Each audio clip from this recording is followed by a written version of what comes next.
What time is it? It's time for another Every Other Wednesday. This is so new for Florida boy. Oh, yeah. Can we call Richard Florida boy? I would prefer to call him. Yeah, but don't call me Florida man, because that has a whole different connotation. That has a whole different connotation. Florida man brings pet Florida man. crocodile to McDonald's for lunch. Yeah. Right. No. Hello, everyone. Welcome. Come on in. Come on in. It's good to have you here. It's good to see your numbers. We don't see your face, but we do see the numbers coming in. We see your numbers. You're Number just 14 a number to us, is what Number 14 is a particular favorite. so impersonal, Richard. Yeah. Aren't you guys used to wearing numbers with stripes and numbers and a pad? Something different.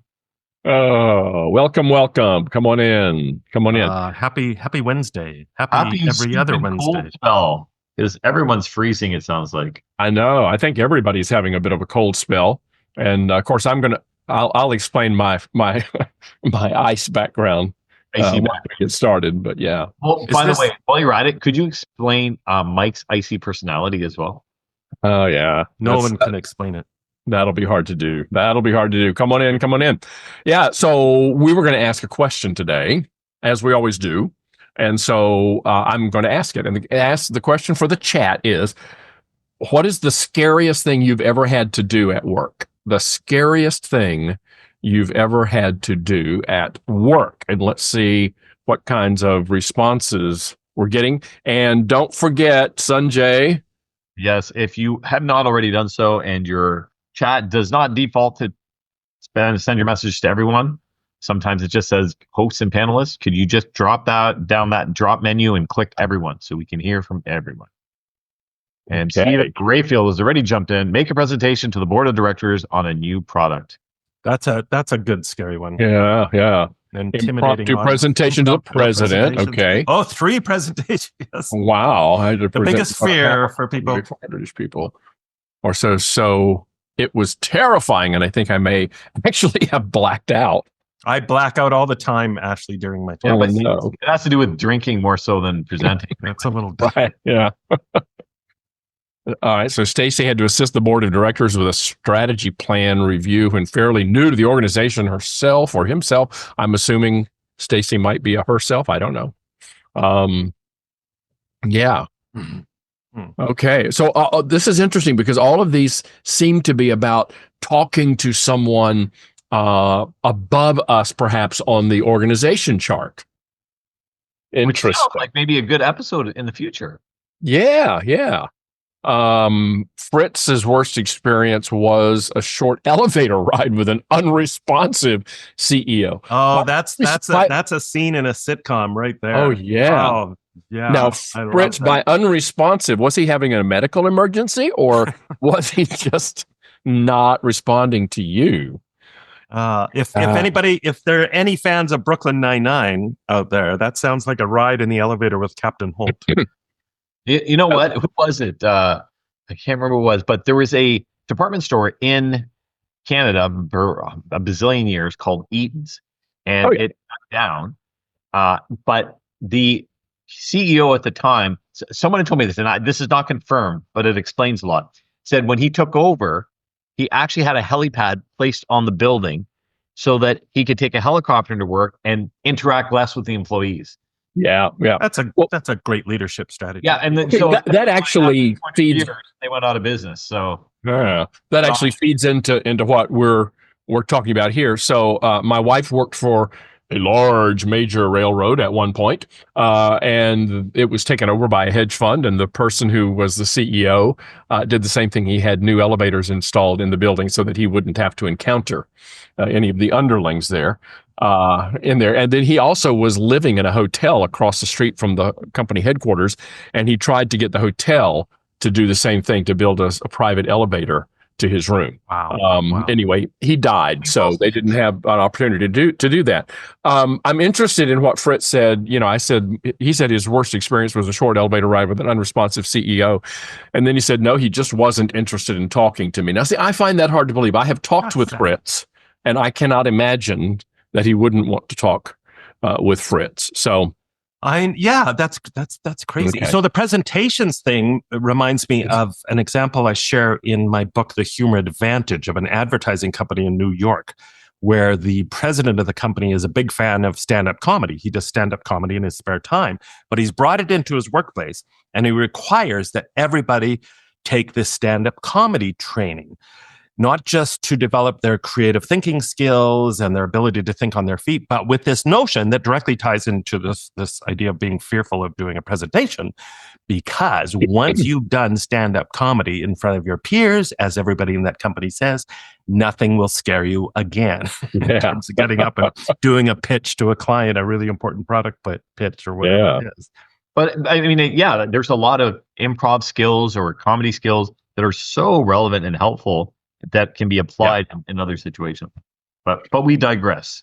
Right. Well, it's interesting because we didn't know what our answers were going to be on this, which we never do. So we asked, that's why we asked the question.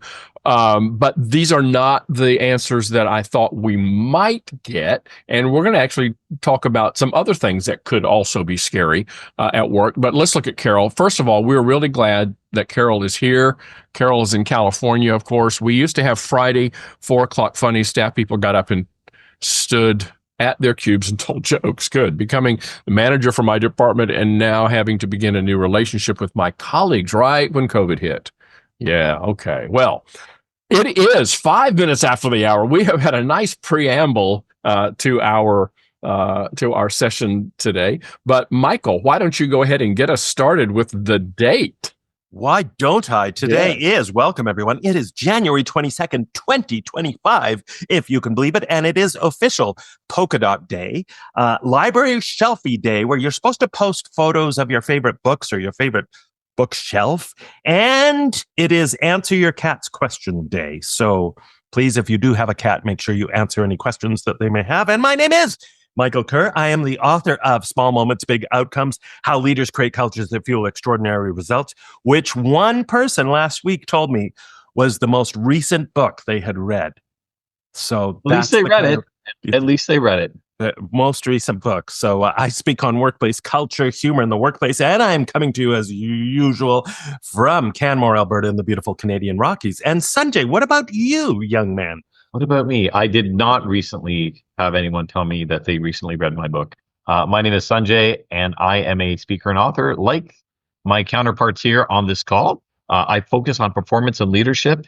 I'm based in Oakville, Ontario. And again, I want to say, we say this time and time again, but I want to say thank you for the people that do come to every other Wednesday. We hope it's valuable. We absolutely enjoy it and have a blast, and invite your colleagues. Richard, I'll throw it to you. That's right. And thank you. I'm Richard Haddon, and I'm an author and speaker, and I wrote the Contented Cows books, and I speak about employee engagement and leadership and recruiting and retention and the new workplace and all of those kinds of things. And I am coming to you from my home office in Jacksonville, Florida. And I'm just having a little bit of fun with my background because, of course, it never gets as cold in Jacksonville as it is in probably every other place that is represented on the call. But today we're having a record-breaking day in that our high is, at the moment, it will be 38 degrees, which is a record low high for today. And we did have freezing rain overnight. And so, but now it is 38 degrees. And I think that's the highest it's going to get to today. But anyway, just wanted to have a little fun with that. I know it's colder everywhere else, except perhaps in Anchorage, Alaska, where I think it's about the same, about 32, 35, something like that. But anyway, we are not here to talk about the weather, so I'm going to change my background. And now I'm back home rather than outside in the cold. Look at that. It's like teleporting on Star Trek. You just beamed into a new location. Yeah. So what are we talking about today, gentlemen? Well, today I wanted to talk about, and this is why I asked about the scariest thing, because, I think being in a work environment requires some courage, and certainly being a leader in a work environment requires some courage. And we're seeing continued evidence, maybe some dereliction of that responsibility and courage from the part of some leaders. Back during the deepest, darkest part of the pandemic, we talked there was this new phrase that came out. It was a new phrase. It did not describe a new phenomenon, but Was the phrase it called pivoting? No, we don't use that word pivoting anymore. It was quiet quitting.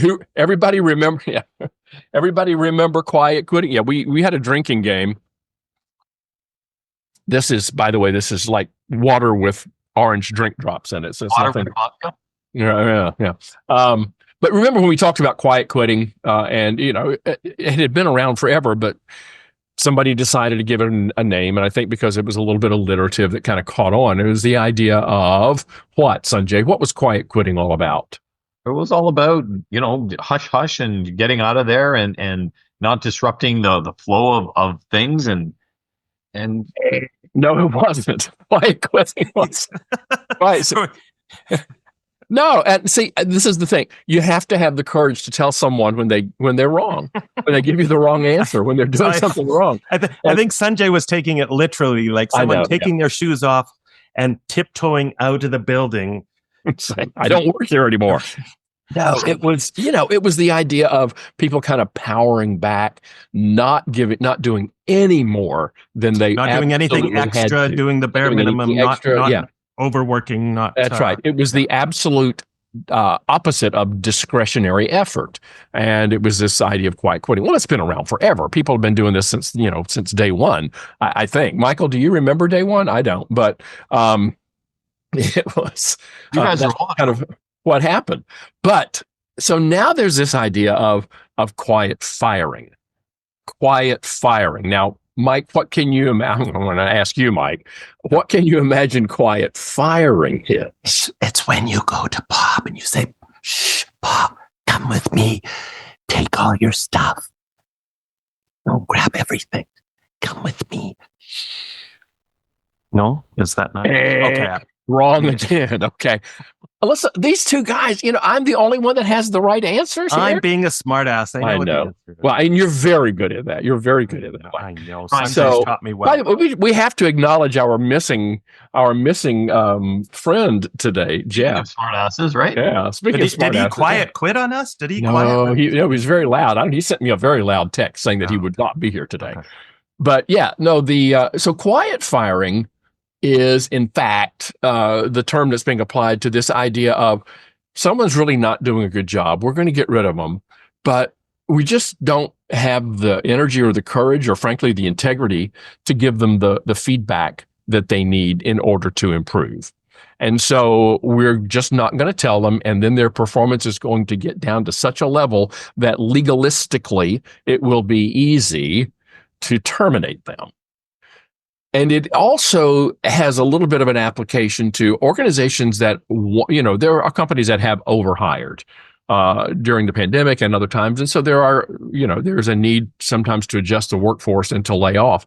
And, one of the things that kind of a strategy, a tactic that's being done, which I think is just awful, is we're just going to let people perform down to their lowest. And then when it comes time to having to make those layoffs, we'll get the lowest performers.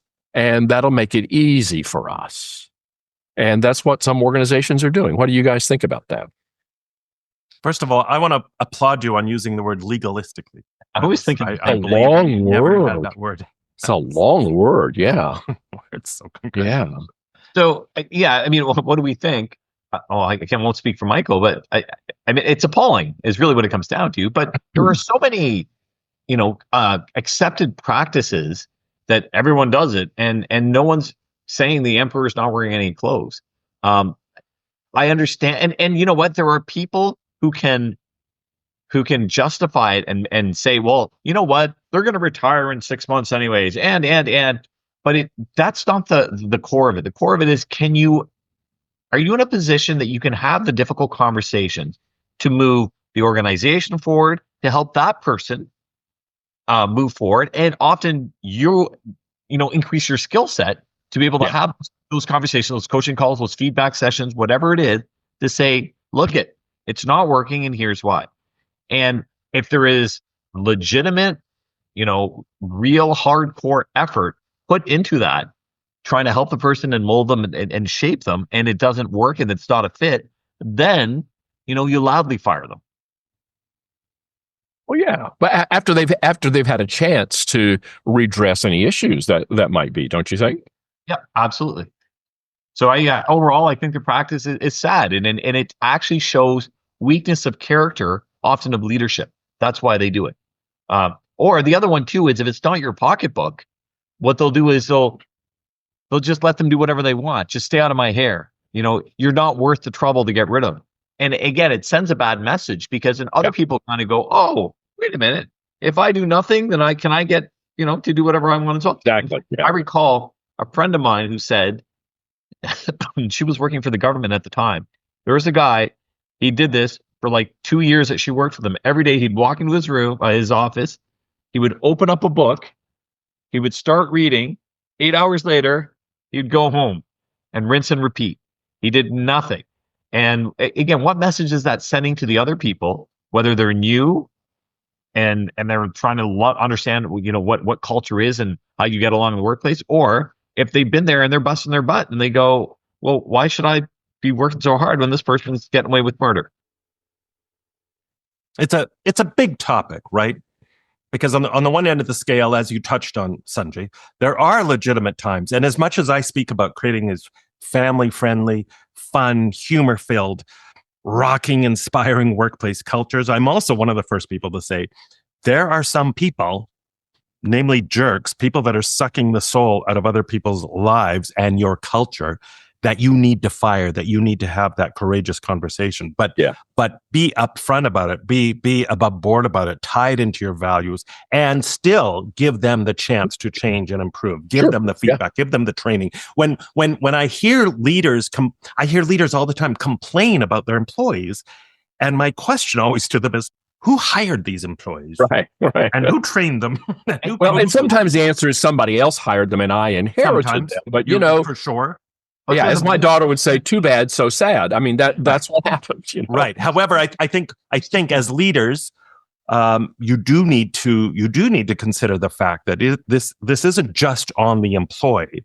This is as much on us sometimes, that we did not give the tools, the training, the feedback, the coaching, or the right job match for this person. And so it's a failure on our part too. And it's not always reflective of this person failing. So very often it's a mismatch of the job that they're in. And there may be a better position for them somewhere else in your company, in a different department or a different role within your department. And that has to be explored. But it all comes back to having the courage to have those difficult conversations. And part of the courage comes from appreciating that you are often setting this person free.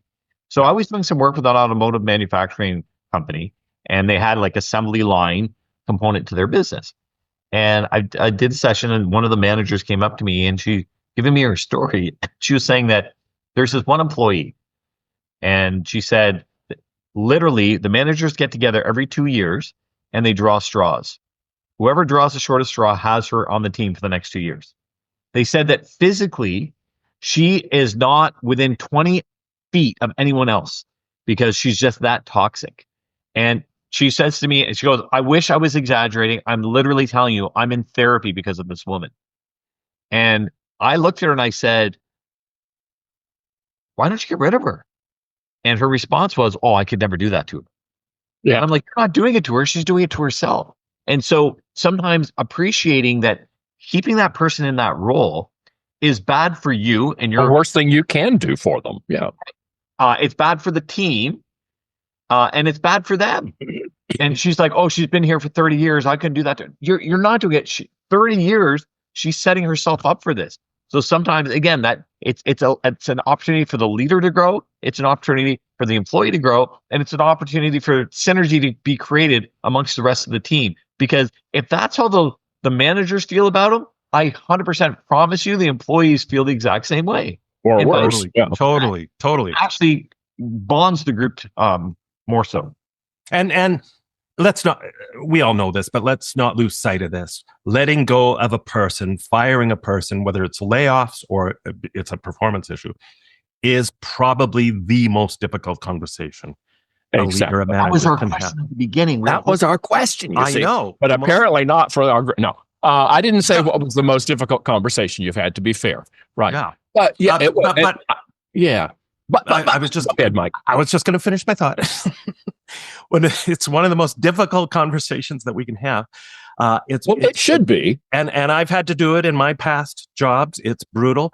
It doesn't mean though that we do it without compassion and humanity. This is where we have to triple down on our compassion and humanity and kindness and treat them fairly and with respect and do what we can to support them, even if it's a really difficult situation and a toxic situation. Yeah.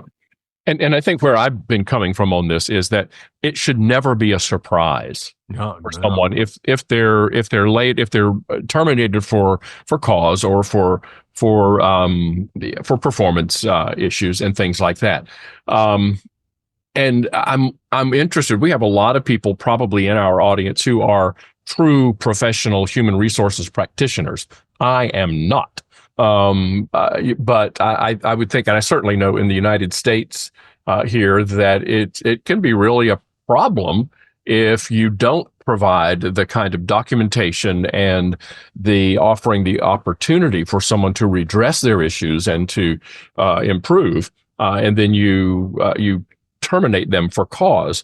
I mean, if they don't do anything about it, then you're lucky. But if they do, then there can be all kinds of inquiries into, okay, what kind of documentation? Because if you've given someone a glowing performance review and then 6 weeks later you terminate them for poor performance, and I'm not talking about they might perform beautifully and now they steal $1 million for the company. Okay, well, that's probably legit. But, usually when there's a performance issue, it does not happen suddenly.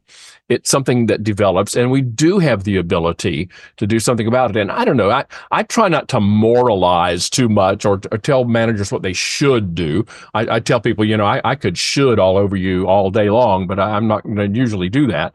But in this case, I think if you accept the salary of a leader, if you accept the title of a leader, I think you are saying as part of that, I'm going to have the courage to do the tough things, the hard things that have to be done.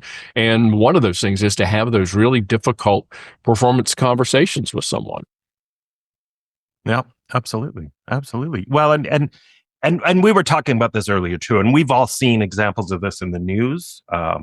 Forever, but I think maybe even more so the last few years, is not just having just cause and going through the proper channels and the process and not surprising people, but how you ultimately communicate it. I mean, these stories of employees getting fired by email, by employees getting fired just by all a over the text place. message. So, yeah, let's text message. Richard, you were mentioning that in our pre-call. I know my wife was telling me this morning. My wife is a great source of information for what I do, and she said, "Oh, have you seen this about Stripe?"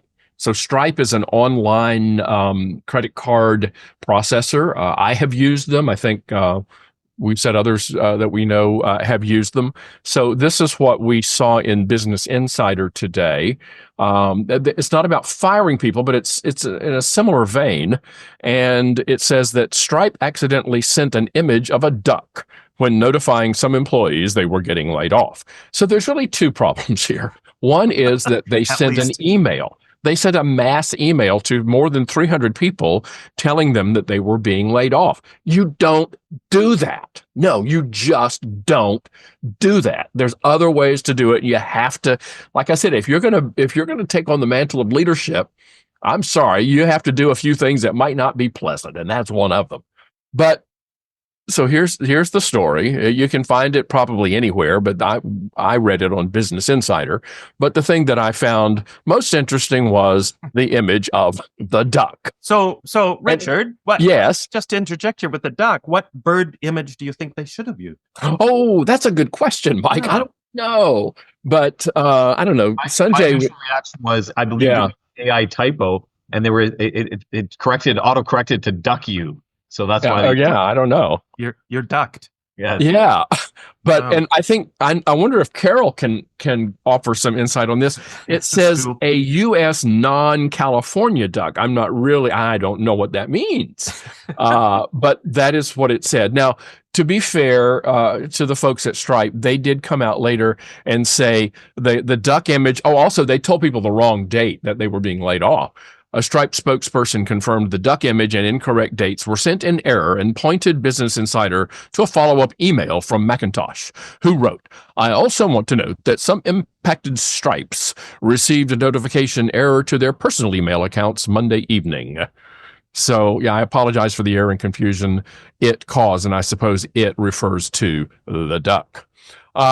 Anyway, so there's that going on. That is certainly not the only example that we have heard about a lot lately of people being fired by text and email, people being laid off by text and email, and just stop it. Okay, so here's my question for you, Jess. It's like breaking up with someone with a Post-it note. Yeah. Some people deserve that. Okay, so here's my question for you, gents, is what would be some of the ideas, suggestions, and tips you would provide for people if they are in a position that they do need to fire someone? Okay. You know, by the way, talk about that a little bit. Back to Stripe for a second. I find it interesting. They apologize for the wrong date. They apologize for the duck. They apologize for the confusion. They apologize for sending to the wrong email. But they didn't say, oops, sorry, you're boneheads for sending an email in the first place. Right. Or even that we're sorry that you're losing your job, which it might be good for some of them, but it's disruptive at the very least. Well, I have had to both fire and lay off, because I had to fire people for poor performance, and I've had to lay people off for poor managerial performance in the organization. And it was the scariest thing I've ever done, the most unpleasant and the most painful thing I've ever done. But in the case of having to, there were two people that I had to just have a series of serious conversations about for a number of months. And in both cases, I said, I was super young. I know I'm young now, but I mean, I was really young then when I did this. And I didn't know what I was doing. I had to go to a mentor and say, how do I do this? Could you do it for me? And he said, no, you must do it. And it was a huge growth experience for me. But in both cases, at the end of the time, when we knew that there was nothing more and they were going to be severed from the organization, they thanked me for it. Probably saying, I don't have to work for you anymore, Richard. But boy, it was a huge growth opportunity for me. I'm going to be realistic. I didn't have to fire thousands of people, hundreds of people at the same time. I also had to do a layoff in this same company of about 12 people. I could go to each of them individually, which is what I recommend people do in the case of a layoff. Even if you have to get on a plane and go do it. I mean, that's just what you owe people, I think. But so I can understand if you've got 300 people you have to lay off, there's still a better way than doing it by email. Layoffs are different from a performance issue. With a performance issue, you just have to give very clear feedback. Here's what the standard is. Here's what we observe as your performance. There's a gap here. Now, what can we do to close this gap and give all the support that you can? And what are the consequences? And what are the consequences if that, is not? And of the other person, and usually I think the other person who is has the performance problem, they can often see that their performance is not meeting the standard. And so I think if it can be as collaborative a decision as possible. I know you're champing at the bit, Sunjay, to say something, but I have to say these things before I forget them. I think also the part of kindness and compassion and just being a decent human is that we help them find the next thing for them. You don't just put people out of the door. Yes, you can, but just because you can do something doesn't mean you should do that thing. So you offer support, you offer resources, you offer whatever you can to make it as easy as possible. Yes. Okay. So rant over. So something you said there twigged me, and maybe somebody on our call can help me with this, because I have this vague memory popped into my head, and I'm pretty sure it's a Cheers episode where Norm was. I'm so glad you watch TV. This is like 30 years ago, so I don't know. I just have this tiny seed of a memory, so I want somebody in the chat to help me out if you two don't remember, where Norm was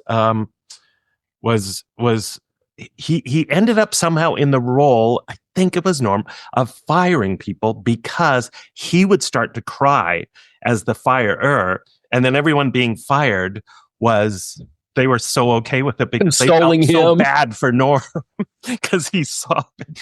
Does anyone remember that? Am I misremember? Am I just imagining this? I'm sure that might be one of those something induced kinds of Yeah, there you go. There's a little strategy. Just start crying before they do, and then they feel there you bad. go. Yeah. But I mean, seriously, how hard? I know it's hard, but how hard really is it to share feedback with people all along? And here's the thing.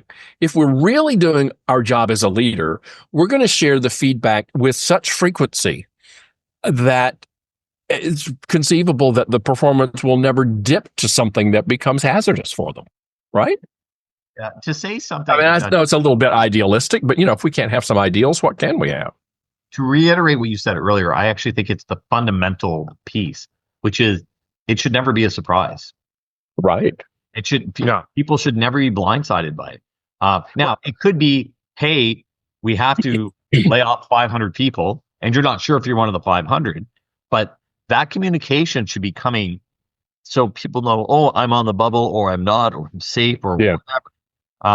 And it shouldn't be a surprise. And the idea of letting them have dignity and helping them, if you can give them enough, lead time, people will start looking. And it'll actually save you for some of those conversations, especially on a mass scale, because people will walk away. You're like, you know what? The uncertainty, I didn't like this. I like that. I liked working with you, but this is a better opportunity, whatever it is. And you can get that natural attrition rather than having someone come on and be forced out. The other thing, too, is when people tend to lose their job, the shock isn't usually from the loss of income or the not working part. It's part of their identity has been changed dramatically. And that's the shock. It's not that they don't have the job. And so, again, if people know it's coming and they're not hit with it by a 2x4, then they can piece up to it. So even when it does come, they've already done a lot of the mental preparations for it. The stress is less. And you don't have to do these, grab your things and come with me, or, walk them to take their staple. Exactly. So while Sunjay, that's why I'm a huge fan of regular check-ins. If you can, and I know, if you've got 50 people under you, okay, it gets challenging, but in a lot of cases, well, in the first place, you shouldn't have 50 people under you. Shouldn't have 50, but some people do. I know, But regular check-ins, and I'm talking once a week, once every 2 weeks. The research on this is so clear that the problem or not. The problem or not, with everybody, and regular check-ins. The studies show that the perception of leadership, the perception of the organization, the communication, morale, everything moves in the right direction. It is one of the simplest things you can do as a leader is to formulate this as a regular habit so that people aren't surprised. And in fact, a lot of companies are getting rid of the traditional annual performance appraisal for a host of reasons. And one of them being that we want to create a culture of regular ongoing feedback. And it shouldn't just be once a year. I was coaching somebody just a while ago, a manager who was telling me about a problem individual that they had, with some attitude issues, personality conflict issues. The employee's been there for 9, 10, 11 years, somewhere in that range. And I asked how often has she talked to this employee about this issue? And she never has. Right. So there's a case where it's been ongoing for such a long time, but just due to, because it's icky, right? It's conflict. Nobody likes conflict. Here's the thing I want to remind everybody of too, though, when we talk about this feedback, wouldn't most people want to hear about something sooner rather than, hearing, oh my God, I've been doing that for 5 years and nobody told me?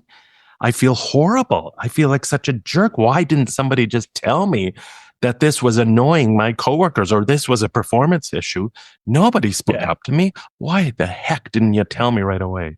So, Mike, we've been doing every other Wednesday for 5 years now, and I want you to know that it annoys me when you make fun of me. I did a presentation. I'll take that advice, and I will quickly ignore it. Exactly. Perfect. because we don't have to accept all. I did a program last week, and someone came up to me afterwards, and she was telling me about this one of her team members who reports to her. It's been an issue, and it's been a performance issue, and they documented it, and they followed all the steps, and even one better, they created a new role within the organization for this individual, given their skill set, so that they would still have an opportunity and all that stuff. And in spite of all of that, doing everything by process, she was petrified. And she came to me, asked me for advice, and how do I do this? And am I doing the right thing? And nada. And again, it's the right thing, right? The person is soul sucking. The person is not doing their job. They're preventing others from doing their job. We know we need to get rid of them. But even in all of that, she's still feeling a sense of guilt. Oh, how can I do this to her? And again, I think it goes back to that very fundamental piece, which is keep people in the loop. None of this should be a surprise. And when they're approached, in the back of their head, they might be going, "Oh no, here it comes." And you know what? That's a good thing, because it means they're not getting blindsided by it. So one of the things I believe is, if you are having those conversations, you want to be short. You want to be sincere. That should be easy for some people. Right, exactly. Not the really tall ones. It's very difficult for them. Right. You want it to be a brief conversation, Richard. You want it to you don't want to blow smoke up people's butt. You want to be efficient, but you want it to be sincere. You want to let them sincere, and I think a little compassion can go a long way as well. Absolutely. And you want to give them the facts and go, this is what's happening. This is what we're doing as a result of it. It's not a negotiation.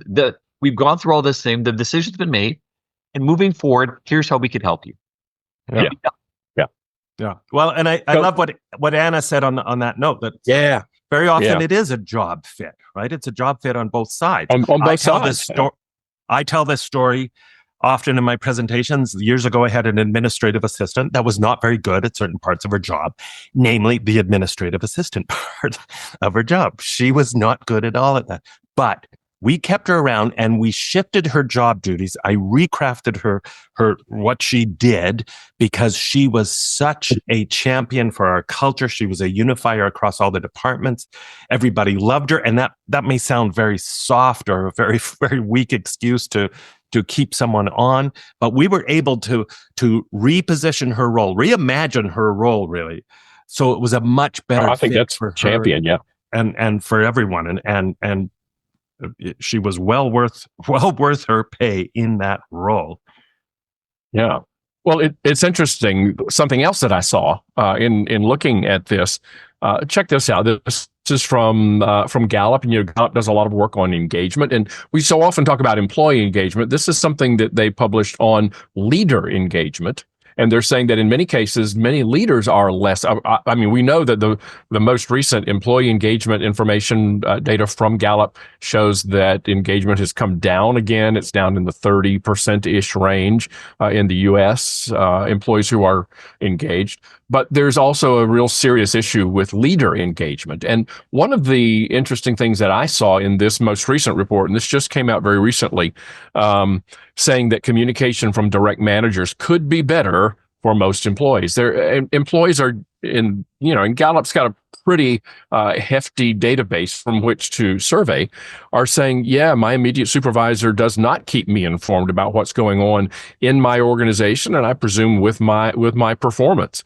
And part of this shows that as managers' engagement and satisfaction decline, their intent to leave rises. And I can't help but think that if a leader is disengaged in their job, one of their main important duties is to give feedback to their employees. And there's just, I have a short tenure left here anyway, so I'm not going to worry about it. Yeah, I'm gonna go to Ada's question in the chat. Get you guys. Okay. What do you?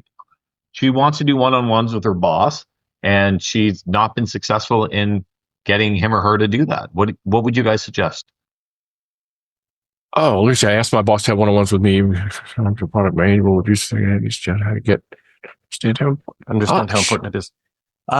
Ada, I can send you a few statistics I have on the importance of those. So I think providing some evidence as to why this matters and just selling the idea can certainly help, right? The benefit, and don't just sell it from the employee's perspective. Sell it in terms of the benefit to that manager, how it's going to make their life easier, less stressed out. They're going to reduce conflict. It's going to make their job easier. So position it as a win-win, I think. And I like Stephen's suggestion, ask why it's not happening. Do they perceive it as a time issue? They don't have the time to do it.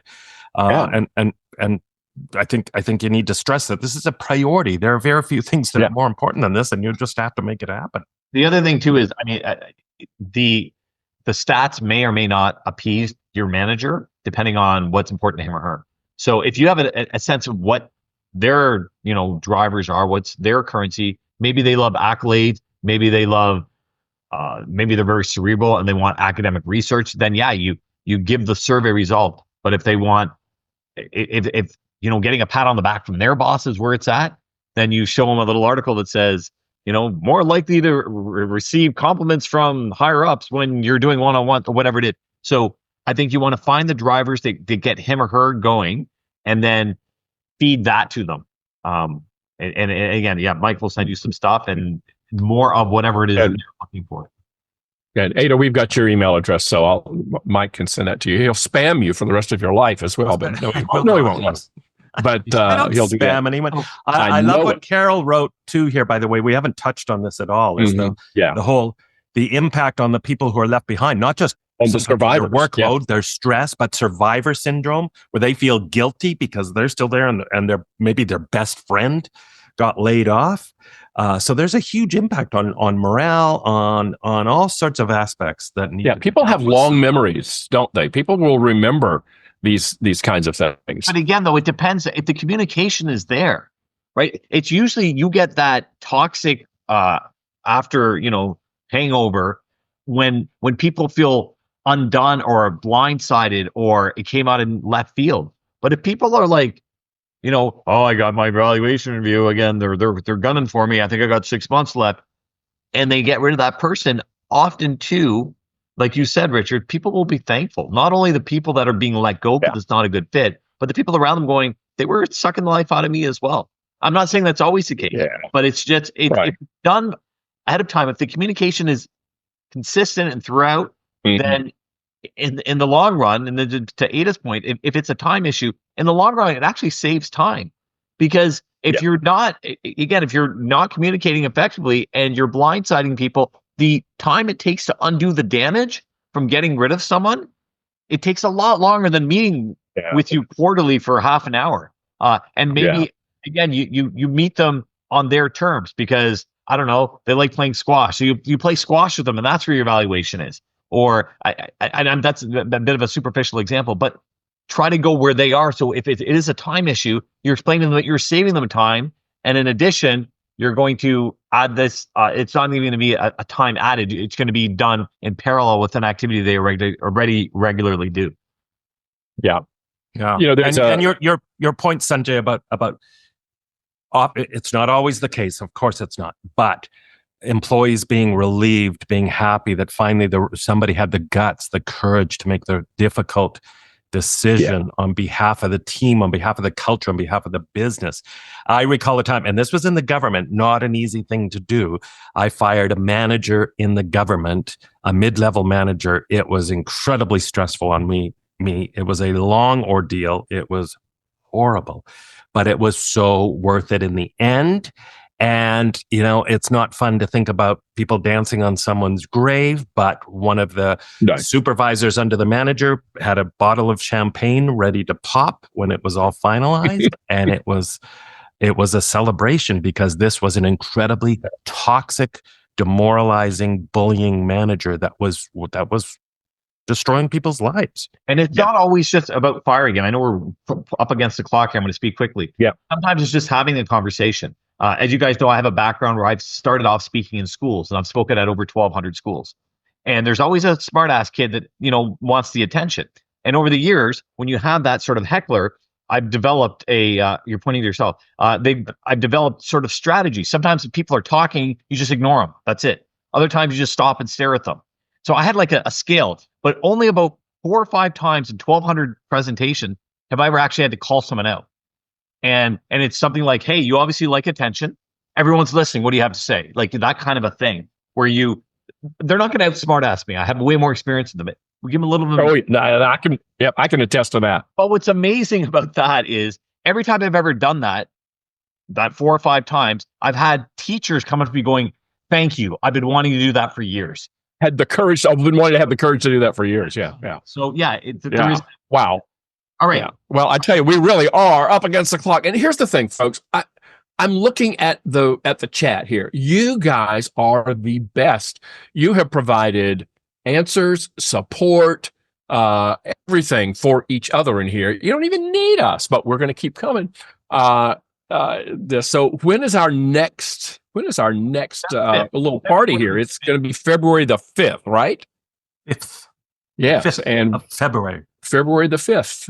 And we may have a guest. We may not have a guest, but we'll always have our audience. We may not show up. We may show up. We don't know. Right. But the audience is where that's where the real magic happens. So, hey, any final words for this week, friends? I think I'm just going to say this, that I think the world needs an extra dose of compassion and kindness right now, like never before. So let's remember to lead with our hearts and lead with humanity and compassion. Absolutely. And we'll do that.